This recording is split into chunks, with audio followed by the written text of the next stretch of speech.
नमस्कार, मैं हूं संजीव श्रीवास्तव। आप देख रहे हैं सत्यहिंदी.com। आज हम बात करेंगे मध्य प्रदेश की एक और हॉट सीट ग्वालियर की। ग्वालियर वो सीट है जो सिंधिया परिवार के अधिकार क्षेत्र वाली सीटों में शुमार रही है। 1957 में इस सीट का उदय हुआ और 1957 के बाद से इस सीट पर अधिकांशतः सिंधिया और उनके घर परिवार के सदस्य लोकसभा इस सीट से पहुंचते रहे। 2024 पहला ऐसा चुनाव है जब सिंधिया परिवार से मुक्त चुनाव यहां देखने को मिल रहा है। इस बार 2024 में बीजेपी ने जो एक उम्मीदवार हैं भारत सिंह कुशवाहा को प्रत्याशी बनाया है, जबकि कांग्रेस के टिकट पर प्रवीण पाठक प्रत्याशी हैं। प्रवीण पाठक 2018 और 2023 में इसी लोकसभा क्षेत्र की दक्षिण ग्वालियर क्षेत्र से चुनाव लड़ चुके हैं और दोनों ही बार उन्हें हार का सामना करना पड़ा है। कांग्रेस ने फिर प्रवीण पाठक पर दांव खेला है और करीब 16 लाख से ज्यादा वोटरों वाले क्षेत्र में मुकाबला रोचक बनता प्रतीत हो रहा है। जैसा मैंने बताया कि यह पहला अवसर है जब ये ग्वालियर का जो चुनाव है, ग्वालियर में यदि हम इसका इतिहास जब आपको बताएंगे तो आप स्मरण करिएगा कि क्या इतिहास था। लेकिन अभी जो है ये पूरी तरह से महल मुक्त चुनाव है। महल मुक्त मैं इसलिए बात कर रहा हूं कि इस सीट से, ये वो सीट है ग्वालियर जिससे विजयराजे सिंधिया, जो ग्वालियर राजघराने की प्रमुख सदस्यों में शुमार हुआ करती थी जब आज़ादी के पहले का वो दौर था, तो वे इस सीट से संसद पहुंची थी। 1962 में उन्होंने ये चुनाव के टिकट पर लड़कर जीता था। 1957 में ये सीट अस्तित्व में आई थी और 62 में ये सीट राजमाता विजयराजे सिंधिया को मिली थी। और उसके बाद जब 1971 में एक चुनाव हुए थे, चुनाव तो और भी हुए, 67 में भी चुनाव हुए, लेकिन 71 का एक चुनाव था। 1971 के चुनाव में इस सीट ने देश के प्रधानमंत्री रहे अटल बिहारी वाजपेयी को भी ग्वालियर से संसद में पहुंचाया था। एक अलग इतिहास है इस सीट का, एक अलग तासीर वाली सीट है। और यहां जो है एक बड़े जो लीडरान हैं, काफी बड़े नेता यहां से निकलकर संसद पहुंचे। उसमें एक नाम माधवराव सिंधिया का है। स्वर्गीय माधवराव सिंधिया ने शिवपुरी से, जो गुना शिवपुरी सीट है, वहां से अपना राजनीतिक सफर शुरू किया था और जनसंघ पर पहला चुनाव लड़कर जीते थे। लेकिन बाद में जब कुछ परिस्थितियां ऐसी पैदा हुई थी तो वे ग्वालियर आ गए थे और ग्वालियर में 1984, 1989, 1991 और 1998 4 चुनाव उन्होंने कांग्रेस के टिकट पर जीते थे। और एक 1996 का चुनाव विकास कांग्रेस के बैनर तले माधवराव सिंधिया ने जीता था। ये वो दौर था जब हवाला कांड में टिकट कटे थे और कई बड़े दिग्गज नेताओं को टिकट खोना पड़े थे। कई बड़े बड़े नेता उस दौर में शुमार रहे थे, उसमें माधवराव सिंधिया भी थे। और उन्होंने, जो चचा केसरी का दौर था, केसरी वाले दौर में बगावत करके अर्जुन सिंह अलग हुए थे। तिवारी कांग्रेस बनाई थी, एनडी तिवारी और अर्जुन सिंह ने मिलकर। तो तिवारी कांग्रेस से अर्जुन सिंह मध्य प्रदेश की सतना सीट से लड़े थे और ग्वालियर सीट पर विकास कांग्रेस के टिकट पर माधवराव सिंधिया ने रुख किया था और वे चुनाव जीतने में कामयाब रहे थे। जो ग्वालियर सीट है, ये सीट आखिरी बार 2009 में, बल्कि 2004 में, माफ कीजिएगा, 2004 में आखिरी बार कांग्रेस ने जीती थी। और ये राम सेवक बाबूजी के नाम से ख्यात जो कांग्रेस के नेता थे, उन्होंने इस सीट को जीता था। और बाद में जो संसद में सवाल पूछने को लेकर कुछ जो एक पूरा का पूरा घटनाक्रम हुआ था जिसमें आरोप लगे थे कि पैसे लेकर और प्रश्न पूछने वाले, उसमें राम सेवक बाबूजी भी उस संदेह के दायरे में आए थे और बाद में वो मामला साबित हो गया था और उसके कारण उनकी सदस्यता चली गई थी। इसके बाद जब 2007 में यहाँ लोकसभा का एक उपचुनाव हुआ था तो सिंधिया परिवार की एक सदस्य यशोधरा राजे सिंधिया पर भारतीय जनता पार्टी ने दांव खेला था और वे सीट को जीतने में सफल रही थी। 2009 में भी इस सीट को यशोधरा राजे सिंधिया ने भारतीय जनता पार्टी के लिए जीता था। और इसके बाद से 2007 के बाद से लगातार भारतीय जनता पार्टी इस सीट को जीत रही है। अलग अलग लोग पहुंचे हैं, उसमें कहीं अवसर मिला है, जयभान सिंह पवैया को भी अवसर मिला इस सीट से पहुंचने का। वो दौर 1999 का था। 1999 में जब चुनाव हुए थे तो एक तेज तर्रार नेता थे वे, बजरंग दल के, आज भी हैं। अभी तो मध्य प्रदेश की राजनीति से थोड़ा कटे कटे से हैं, उन्हें महाराष्ट्र का दायित्व सौंपा है भारतीय जनता पार्टी ने, और वे वहाँ महाराष्ट्र में भी किला ला रहे हैं। उनकी निगाह निश्चित तौर पे कहीं ना कहीं ग्वालियर सीट पे तो होगी होगी। वो दौर 1999 का था।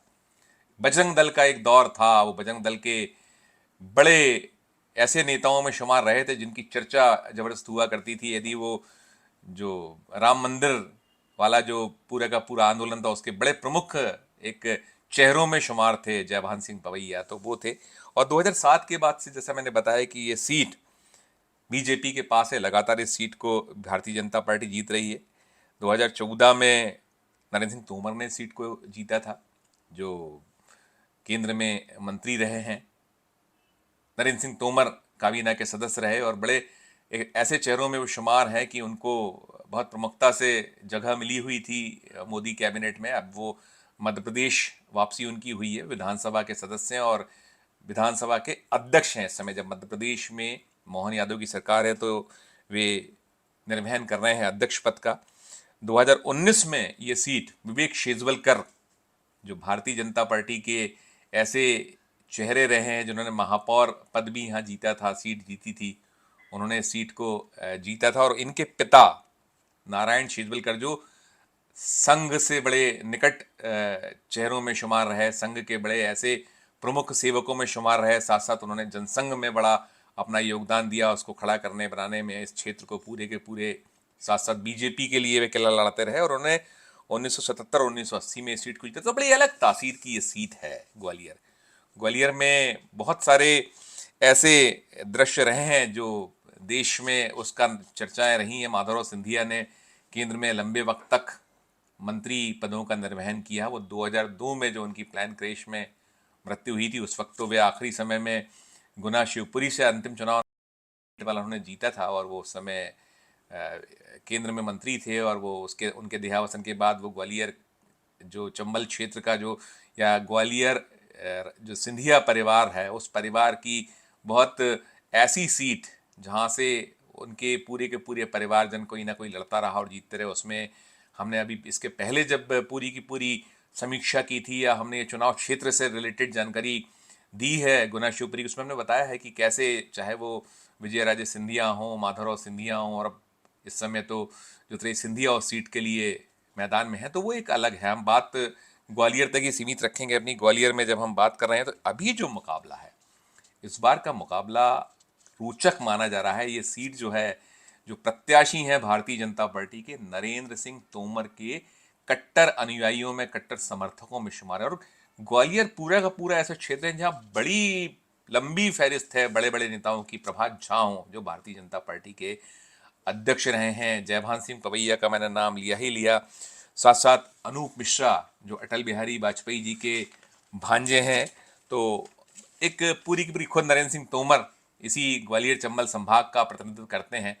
तो जो अभी दृश्य बन रहा है उसमें जो मुकाबला है, उसमें प्रवीण पाठक वर्सेस कुशवाहा, जो टिकट बीजेपी ने दी हुआ, इन दोनों के बीच में चल रहा है। 16 लाख से ज़्यादा यहाँ वोटर हैं और वोटरों को लुभाने रिझाने के लिए रण सजा हुआ है, मैदान सजा हुआ है। यहाँ जो है तीसरे फेज में 7 मई को वोटिंग होना है। नाम निर्देशन पत्रों की जो दाखिला है वो 19 अप्रैल से उसकी शुरुआत होगी, भी उसमें वक्त है। और इसके पहले यहाँ पूरा रण, जैसे मैंने कहा, सजा है, तैयारियां चल रही हैं, पत्ते बिछाए जा रहे हैं, मुद्दे गिनाए जा रहे हैं। मुकाबला सीधे सीधे यदि कहा जाए तो मोदी वर्सेस कांग्रेस या मोदी वर्सेस जनता है। कुछ ऐसे मुद्दे भी हैं जो कहीं ना कहीं मध्य प्रदेश में, अगर हम 20 साल का दौर देखें 2003 से और 2024 तक, जो 2023 तक, 2003 से 2023 तक जो 4 बार मध्य प्रदेश में चुनाव हुए हैं विधानसभा के, उसमें एक, अगर 2018 को छोड़ दिया जाए, अपवाद जो था कमलनाथ की अगुवाई में कुछ 15 महीने के लिए कांग्रेस की सरकार बनी थी, उसके बाद 2020 में यहाँ जो सिंधिया, ज्योतिरादित्य सिंधिया और उनके समर्थकों ने बगावत की, उसके बाद वो सरकार गिर गई थी और फिर भारतीय जनता पार्टी की वापसी हो गई थी। 2003 से लेकर 2023 के बीच 15 महीने की कमलनाथ सरकार को छोड़कर राज बीजेपी का रहा है और अभी पुनः 2023 से बीजेपी सत्ता में लौटी हुई है, मोहन यादव की अगुवाई में सरकार बनी हुई, तो बहुत सारे मुद्दे, स्थानीय जो मुद्दे भी कुछ काम कर रहे हैं, राज्य की सरकार से जुड़े मसले मामले हैं, उसमें सवाल हो रहे हैं। साथ साथ केंद्र से जुड़े बहुत सारे मुद्दे मामले हैं, महंगाई की भी कहीं गूंज सुनने को मिल रही है। बहुत ऐसा एक क्षेत्र है, साथ साथ जो वादे थे पिछले 10 सालों के, उस पर भी सवाल कहीं ना कहीं हो रहे हैं, उठ रहे हैं। फिर इलेक्ट्रल बॉन्ड भी चर्चाओं में तो है, जो शहरी क्षेत्र है चर्चाओं में। उधर राम मंदिर, जो प्राण प्रतिष्ठा रामलला की हुई है अयोध्या में, उसकी भी गूंज है, उसको भी कहीं ना कहीं कैश कराने की ग्रामीण क्षेत्रों में कोशिशें हो रही हैं। तो एक जो रण है ग्वालियर का, इसमें पूरी ताकत यदि इस वक्त कोई झोंका हुआ है तो वो झोंके हुए हैं नरेंद्र सिंह तोमर, क्योंकि नरेंद्र सिंह तोमर की प्रतिष्ठा यहाँ दांव पर है। उन्होंने वो भारत सिंह कुशवाहा को उम्मीदवार बनवाया है। भारत सिंह कुशवाहा, कहा यह जा रहा है कि इतने मुफीद चेहरा नहीं है, टिकट उन्हें दिया गया है नरेंद्र सिंह तोमर की जो सिफारिश पर टिकट मिला है। इधर प्रवीण जो है, प्रवीण कमलनाथ के अनुयायियों में शुमार होते हैं, अब कमलनाथ तो स्वयं फंसे हुए हैं इस वक्त छिंदवाड़ा में, उन्हें बड़ा किनारा लड़ाना पड़ रहा है। तो अभी चूंकि टाइम है, समय है, तो ऐसा माना जा रहा है कि आने वाले दिनों में जब ये पहले दौर की जो वोटिंग है, 19 अप्रैल को जो पहले दौर में वोट पड़ने हैं, उसमें छिंदवाड़ा भी शुमार है, तो जब फ्री हो जाएंगे कमलनाथ या और जो नेतागण हैं, तो वो फिर वक्त शायद ज़्यादा दे पाएंगे। हालांकि कांग्रेस इस वक्त बड़े कठिन दौर से गुजर रही है, पैसों की भारी कमी है, खाते सीज हैं, साथ में दल बदल का जो दौर मध्य प्रदेश में चल रहा है, उसमें ग्वालियर भी अछूता नहीं है। काफी संख्या में तोड़फोड़ हुई है, यहाँ भी चेहरे तोड़े गए हैं, नेता तोड़े गए हैं, कार्यकर्ताओं को लिया गया। लेकिन प्रवीण पाठक कोशिशों में जुटे हैं, उनके पास टीम है, वो लगी हुई है, कोशिश चल रही है। और जो अगर हम जातिगत समीकरण देखें, यहाँ पर 3 लाख से कुछ ज्यादा ब्राह्मण वोट है, दलित और मुसलमानों का जो वोट है वो कांग्रेस के खाते में जाता रहा है, इस तरीके का एक दृश्य रहा है। साथ साथ गुर्जर वोट भी, गुर्जर वोट एक बड़ा है, यहाँ 2 लाख वोट हैं गुर्जरों के, तो उसका भी अपना एक तासीर रही है, वो कांग्रेस के साथ निकलता चलता रहा है। लेकिन अभी चूंकि वोट जो होना है या जो चुनाव जो हो रहा है, उसमें चेहरा तो मोदी है, और मोदी वर्सेस कांग्रेस या मोदी वर्सेस जनता है। मध्य प्रदेश के नेता, मध्य प्रदेश के चेहरे बहुत यह मायने नहीं रख रहे हैं।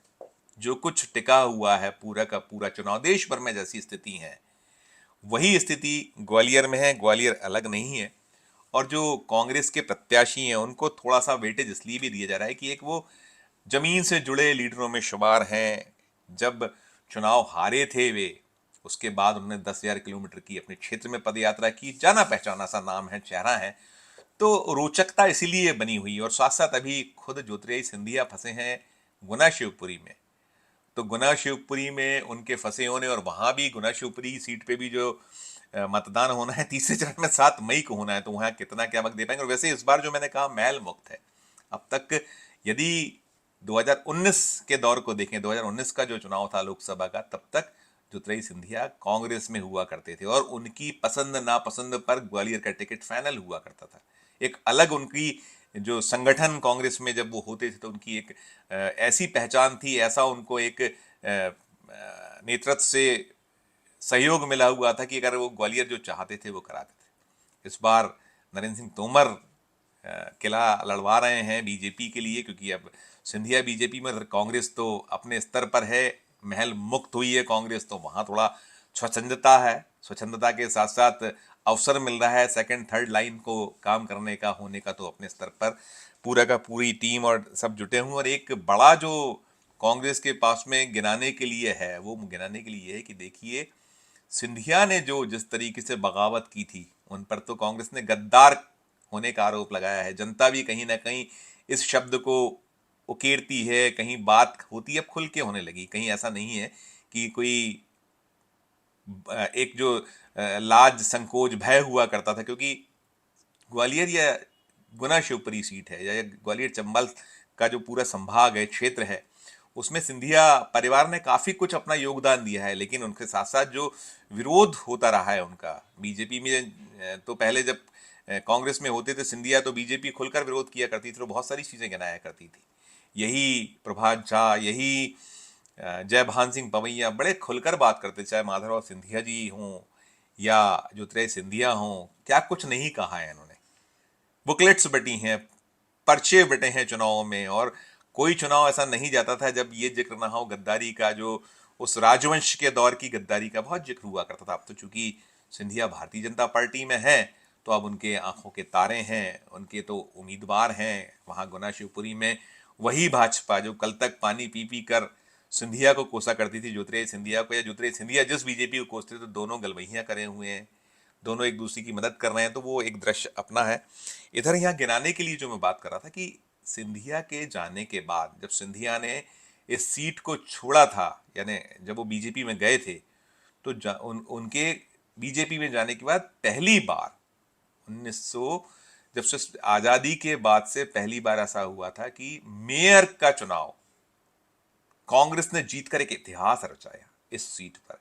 ये एक बड़ी उपलब्धि कांग्रेस की रही कि जब तक चाहे वो माधवराव सिंधिया जी हों या ज्योतिरादित्य सिंधिया हों, इतने बरसों बरस उन्होंने ग्वालियर में राजनीति की, और उस राजनीति के दरमियान कभी सीट मेयर की नहीं मिल पाई थी कांग्रेस को। लेकिन सिंधिया के जाने के बाद जो एक आक्रोश था, वो आक्रोश कहीं छलका था, झलका था। और अभी जो ऐसा माना जा रहा है कि वो सारे कहीं कोई मोदी का चेहरा नहीं चलता है, मोदी के दांव नहीं चलते। देखिए इस वक्त अभी इलेक्ट्रल बॉन्ड का एक बड़ी गूंज है, साथ साथ जिस तरीके से विरोधियों को जेल में डाला जा रहा है, चाहे वो ईडी हो, चाहे सीबीआई हो, चाहे इनकम टैक्स हो, बहुत सारे ऐसे मसले मामले हैं जो जनता को रास नहीं आ रहे हैं। अरविंद केजरीवाल की जब गिरफ्तारी की बात हुई, या उन्हें जिस तरीके से पहले ईडी ने हिरासत में लिया और उन्हें जेल भेजा गया, उस पर बड़ी प्रतिक्रिया हुई। और ये वही ग्वालियर है जब 2023 का एक विधानसभा चुनाव की रैली में पहुंचे थे अरविंद केजरीवाल, तो बड़ा हाथों हाथ लिया गया था, एक बड़ी भीड़ के मान से जोरदार सभा की थी। हालांकि वोटों में तब्दील नहीं हो पाई थी, क्योंकि मध्य प्रदेश अलग मिजाज का स्टेट है, जहां सीधी टक्कर कांग्रेस और भारतीय जनता पार्टी में होती रही है। कोई तीसरे दल के लिए बहुत गुंजाइश यहाँ हुई नहीं है। कुछ अपवाद रहे हैं, कभी बसपा ने एक बार इतिहास मध्य प्रदेश में रचा था, चाहे वो रीवा सीट हो, और एक अन्य सीट, 2 सीटें उसने जीतने में कामयाबी हासिल करी थी, और बड़ा उस पर हुआ था लोकसभा की सीट। और एक वो भी दौर था जो मैं आपको बता रहा था सत्य हिंदी के दर्शकों की, जब 1996 का चुनाव था, जब तिवारी कांग्रेस के टिकट पर अर्जुन सिंह लोकसभा का चुनाव लड़े थे, तो तब भी बहुजन समाज पार्टी ने इतिहास रचा था। सुखलाल कुशवाहा बसपा के टिकट पर लोकसभा पहुंचे थे, उन्होंने बड़े बड़े दिग्गजों को हराया था। यहाँ गुलशेर अहमद कांग्रेस के टिकट पे चुनाव लड़े थे, बीजेपी के तिलक राज सिंह थे, जिनको सबको, अर्जुन सिंह तो चौथे क्रम पे आए थे, कांग्रेस तीसरे क्रम पे आई थी, Bharatiya Janata party runner up रही थी। तो वो भी एक इतिहास है मध्य प्रदेश का, एक अलग मिजाज तासीर की जो मैंने बात की, क्योंकि इसमें इसलिए मैंने इन चीज़ों का मिश्रण किया कि ये सारा का सारा जो है, कहीं ग्वालियर का जो 1996 का चुनाव था, जिसमें विकास कांग्रेस के टिकट पर माधवराव सिंधिया ने चुनाव लड़ा था और जीता था, लेकिन उसी 1996 में अर्जुन सिंह को सफलता नहीं मिल पाई। तो इस बार जो है, इस बार यहाँ 2024 का जो रण सजा हुआ है, उस रण में मुकाबला मोदी वर्सेस कांग्रेस, मोदी वर्सेस जनता के बीच है। जनता ने भी कमर कसी हुई है, किस करवट ऊंट बैठेगा ये तो आने वाले समय में, या जब मतदान जो ईवीएम की वोटिंग, जो ईवीएम में जो काउंटिंग का बटन दबेगा, तो उससे निकलकर सामने आएगा। लेकिन मुकाबला कुल मिलाकर यहाँ रोचक है, ऐसा नहीं है, एक तरफा नहीं, आसान नहीं है भारतीय जनता पार्टी के लिए। कितना क्या काम चेहरा मोदी का, उनके दावे, उनकी गारंटियां करेंगे, वो सब कुछ आने वाला वक्त बताएगा। इस वीडियो में फिलहाल इतना ही। हम फिर किसी नए विषय, किसी नए वीडियो के साथ, किसी नए चुनाव क्षेत्र की रिपोर्ट लेकर आपके समक्ष उपस्थित होंगे। हमारी अपील कि हमारे इस वीडियो के डिस्क्रिप्शन बॉक्स में जाकर ये जरूर कमेंट कीजिए कि ये वीडियो आपको कैसा लगा, और देखते रहिए सत्यहिंदी.com। धन्यवाद, नमस्कार।